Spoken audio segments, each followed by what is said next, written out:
Schnellstartersäge, 6-mal pumpen. Ausziehen und ganz nach oben ist der Choke drin.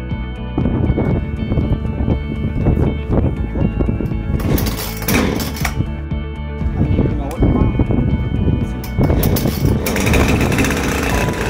Säge läuft mit erhöhter Drehzahl.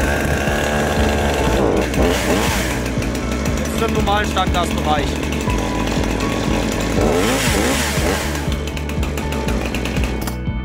Wenn die Säge schon mal gelaufen hat, kann man sie normal anziehen oder stoppen.